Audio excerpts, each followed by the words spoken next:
Sekarang saya ada di Komplek Makom Ki Ageng Giring Negara. Bersama saya ada Mbah Jerry yang merupakan juru kunci dari makom tersebut. Mbah, mohon maaf, saya ingin tahu siapa sebenarnya Ki Ageng Gumbelem ini, Mbah. Ki Ageng Gumbelem itu Mbah Uda Kusuma, putrane Nyai Talubi, nggih wayahipun Ki Ageng Selo. Saking grobogan itu makalah beberapa turunan Ki Ageng Gumbelem Mbah Uda Kusuma, nama Klewono Kusuma diutus oleh Mataram karena menjadi Panglima Mataram, diutus supaya mencari jejak Ki Ageng Giring. Setelah Ki Ageng Giring Mbah Uda Kusuma diutus karena Ki Ageng Giring setelah dia mendapatkan wahyu jadi sebetulnya itu dari bukan itu dari Ki Ageng Giring. Di antara Ki Ageng Giring, Ki Ageng Pemanahan. Kalau Ki Ageng Pemanahan itu hidupnya di Duku Kota Gede, Babet Alas Mentaok ya. Ki Ageng Giring itu di Duku Giring, Desa Sodo, Kecamatan Palian, Gunung Kidul. Nah, di antara kedua itu adalah putra dari Ki Ageng Nis. Sedangkan Ki Ageng Giring itu orang hidupnya rada kekurangan, menjadi petani biasa. Dia ingin mendapatkan istilah kebahagiaan urip di dunia. Dia senang, orang Jawa mengatakan senang tirakat, mengurangi malam tidur, dan dia mendapat ilham dari Yang Maha Kuasa supaya mencari kelapa muda ya di Tegalan. Ya isinya hanya satu buah, satu tanah hanya satu. Kalau bisa meminum sampai habis, nanti bisa menurunkan raja-raja di tanah Jawa. Sedangkan Ki Ageng Giring bisa menemukan, tapi waktunya masih pagi, khawatir kalau Datuk tidak bisa menghabiskan kelapa muda itu.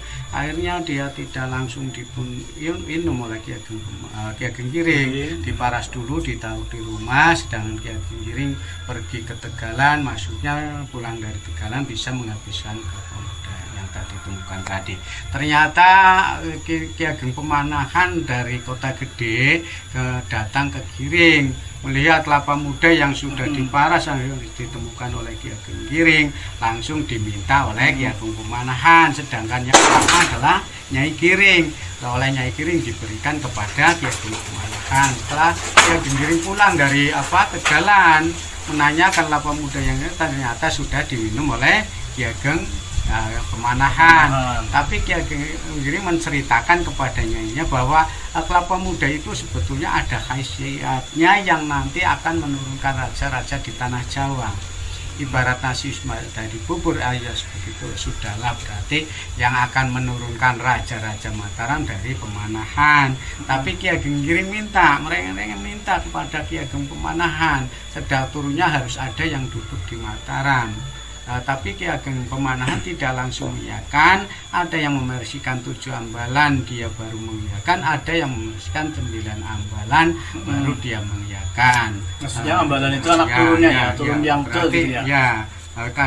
Setelah beberapa ambalan, 9 ambalan, dan dia mengatakan walau alam, berarti yang bisa menentukan adalah Yang Maha Kuasa. Ilalah putri Ki Ageng Giring dipersunting oleh Danang Sutawijaya, istri kedua, menurunkan Raden Purboyo utawi Jogombaran. Jogombaran menurunkan Raden Purboyo kedua, Ki Ageng Bandeng Mataram menurunkan Raden Ayu Kacoran. Raden Ayu Kacoran dipersunting oleh Pangeran Puger. Terus nanti menurunkan Sri Sultan Hamengkubuwono. Dan setelah memang apa yang dikatakan diminta oleh Ki Ageng Giring terjadi kenyataan, yaitu setelah beberapa turunan, 7 turunan, terus dari Raja Mataram pecah menjadi 2, Surakarta Hadiningrat karo Ngayogyakarta Hadiningrat. Setelah ada yang meresmikan 9 Ambalan itu ya betul, memang turunan dari Ki Ageng Giring, dari Sri Sultan Hamengkubuwono ke-1 sampai ke-9, sedang ke-10 kan status di kenegaraan itu bukan sultan tapi dia adalah kepala daerah, gubernur, cuman diistimewakan saja. Ya kan, itu semua betul. Setelah dia Ki Ageng Giring menurunkan beberapa menurunkan Raden Purboyo, ya Raden Purboyo seolah-olah dia tidak diketahui oleh seorang bapak, kagak bisa menanyakan bapak saya siapa, terus dia ternyata bapaknya raja di Mataram, terus pergi ke Mataram, ternyata di Mataram Sukumbar diakuni putranya, tetapi dia diberi sebilah keris yang belum diberangkani oleh Mataram supaya diberangkani kayu Purwasari. Purwa adalah kawiwitan, sari itu adalah rasa. Anak masih kecil tapi belum istilahnya belum dewasa kan, belum tahu maksud dan tujuan sang raja. Akhirnya dari Mataram pulang ke Giring, bilang sama mbahnya sama ibunya, ternyata ibu sama mbahnya itu tahu bahwa maksud dan tujuan sang raja itu. Akhirnya mbahnya sama ibunya menyuruh lagi supaya pulang ke Mataram, supaya bilang sama bapaknya bahwa mbahmu sama ibumu sudah pergi ke arah barat. Ki Ageng Giring sama putrinya sama Dewi Purwasari terus niku dia mengumbara sampai ke daerah Salamerta. Di situ sementara mukim Ki Ageng Giring beberapa tahun lah, mungkin beberapa tahun di situ mukim sama putrinya. Ki Ageng Giring terus meneruskan perjalanan sampai ke daerah Purbolinggo. Daerah Purbolinggo di situ di Kecamatan Kemangkon, di ada Duku Buara. Ceritanya Ki Ageng Giring kondisi sudah tua, dia nglumbara, kata-kata Jawa nglumbara, mulai di situ ada nama Duku Buara, kata-kata nglumbara. Dari Buara dia pun ngendika, ngomong bahasa Jawa ngendika, ngomatur bahwa setelah nanti kalau sampai ajalnya minta dikubur dibawa ke arah selatan dan minta dikubur di gunung yang menjadi kesenangannya, dan supaya disujeni disirami disujeni di sumur Padepokan Biji, dan supaya istirahat kalau sudah merasa berat. Nah, ternyata dari Kemangkon Kecamatan nyebrang Kali Serayu. Di situ belum ada wala penyeberangan, dulu ada namanya Papak Kelapa, namanya Blarak. Di situ ada desa Blarak. Dari Blarak ke selatan di situ ada namanya Keramat. Kalau orang dulu mengatakan melihat ke kemana-mana itu ke sebelah termasuk ke arah kemana saja dia sudah tidak jelas.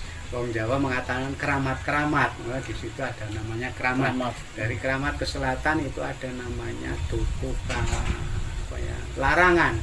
Mungkin waktunya sudah cukup sore, masa maghrib dan banyak hewan galak. Kalau dulu dilarang supaya aja cerita sendiri, supaya dengan akhirnya dia di situ ada namanya Larangan, Duku Larangan. Dari Larangan ke selatan sedikit ada namanya Duku Ketandan. Ceritanya kondisinya orang mengatakan sudah ada tanda-tanda, bagaimana tanda-tandanya saya kurang jelas. Mungkin yang dia sudah sampai ajalnya gitu.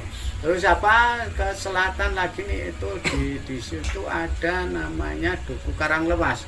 Kondisinya Ki Ageng Giring orang memungkinkan, yang membawa sudah was-was, orang Jawa mengatakan was-was.